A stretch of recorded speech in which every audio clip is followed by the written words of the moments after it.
సమావేశానికి ముఖ్య అతిథిగా వచ్చినటువంటి గౌరవనీయులు మాజీ ఎమ్మెల్సీ ప్రొఫెసర్ నాగేశ్వరరావు గారు, అలాగే యూటీఎఫ్ జిల్లా అధ్యక్ష కార్యదర్శులకు వారి కార్యవర్గానికి, మొత్తం వచ్చినటువంటి ఉపాధ్యాయ సోదరులకు సోదరిమణులకు అందరికీ కూడా నా యొక్క నమస్కారం. ముఖ్యంగా నాగేశ్వరరావు గారు అంటే నాకు చాలా గౌరవం. ఎందుకంటే చాలా ఎమ్మెల్యే కాకపోవడం నుంచి కూడా నేను వారి 2 సభలు కూడా అటెండ్ చేయడం జరిగింది. తర్వాత వీడియో ఎప్పుడు కూడా మేము చూస్తూ ఉంటాం. వారు ఎమ్మెల్సీగా ఉన్నప్పుడు కూడా వాళ్ళు కౌన్సిల్లో అన్ని సమస్యల మీద ఎంత మాట్లాడుకోవడం అని చెప్పేసి నేను ఎప్పుడు కూడా నేను వారిని ఫాలో అవుతాను. అందుకని ఈరోజు నాకు ముందు అవకాశం ఇచ్చి పంపిస్తానని కూడా వారి సందేశం వినాలని నాకు చాలా 11:30 నుంచి విజిట్ చేస్తాను. మన మండలంలో వెల్ఫేర్ స్కీమ్ సంబంధించిన చెక్కులు పంపిణీ చేయాల్సింది. సరే, వాళ్ళకి 2 రోజులు పెట్టుకుంటుంటే, కానీ రేపటి నుంచి నాకు అసెంబ్లీ ఉంది. వారికి ప్రభుత్వ పరంగా వచ్చిన సహాయం ఏదైతే ఉందో మళ్ళీ 20 రోజులు లేట్ అవుతుంది. 20 రోజులు మనకి అందించకుండా ఉంటే అది కూడా పొరపాటే.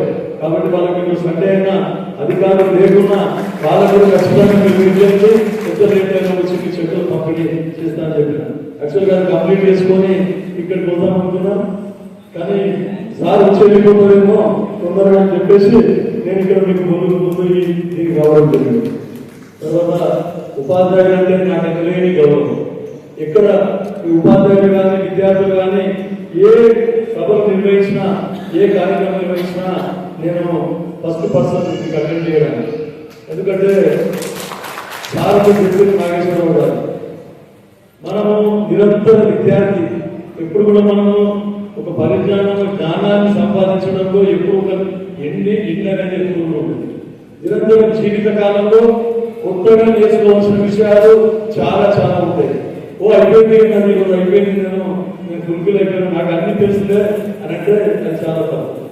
ఉపాధ్యాయులు మీరు రోజుకి రోజు ఏవైతే రిమార్క్స్ వస్తూ ఉన్నాయో, రోజుకి రోజు ప్రపంచంలో ఏం మార్పులు వస్తూ ఉన్నాయో, సమాజంలో ఏం మార్పులు వస్తూ ఉన్నాయో వాటి మధ్య పరిశోధించి మీరు ఇంకా విద్యార్థులకు ఏ విధంగా ఇంకా పాఠాలు బోధించగలుగుతామని మీరు కూడా నిరంతరంగా ఇంకా ఎప్పుడు కూడా విద్యార్థులాగానే కొత్త విషయాలు మీరు కూడా నేర్చుకోవాలని చెప్పేసి మీ సభముఖంగా చెప్తాను.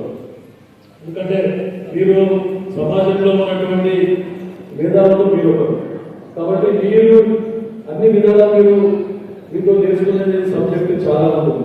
కాబట్టి నేను ఈరోజు ఈ కార్యక్రమానికి ఇంత టైం ఇవ్వడం జరిగిందని చెప్పి చెప్తాను.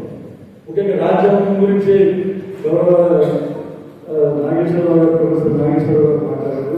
చాలా విషయాలు ఉన్నాయి రాజ్యాంగంలో, నాకు కొన్ని తెలుసుకొని చాలా చక్కగా చెప్పారు. లౌకికవాదం గురించి చాలా బాగా చెప్పడం జరిగింది. ఎందుకంటే ఈరోజు రాజ్యాంగంలో పొందుపరిచినటువంటి ఫండమెంటల్ రైట్స్, దాని గురించి మనం మాట్లాడుతున్నాం, మన హక్కుల గురించి మాట్లాడుతున్నాం, కానీ సమాజంలో మన బాధ్యతలను మర్చిపోతా ఉన్నాం. కాబట్టి మరొకసారి మనం గుర్తు చేసుకోవాలి, రాజ్యాంగం కల్పించిన హక్కులు ఒకటి కాదు, మన బాధ్యతలు కూడా మనము గుర్తించుకోవాల్సిన అవసరం ఉంది. తర్వాత సెక్యులరిజం గురించి చాలా ఒక మాట చెప్తున్నాం. అన్ని ఏదైనా సరే మన హిందుత్వ మెజారిటీ హిందూ ధర్మాన్ని మనం ఇక్కడ పాటిస్తా ఉన్నాం, హిందూ దేశంగా పాటిస్తాం. అయినా కూడా సెక్యులర్ అనేది, ఎందుకంటే సోషలిస్ట్ సెక్యులర్ సాధారణ అని చెప్పేసి మన భారత రాజ్యాంగాన్ని ఇప్పుడు మన భారతదేశం గురించి మనం చెప్తా ఉంటాం. అట్లాంటి ఈరోజు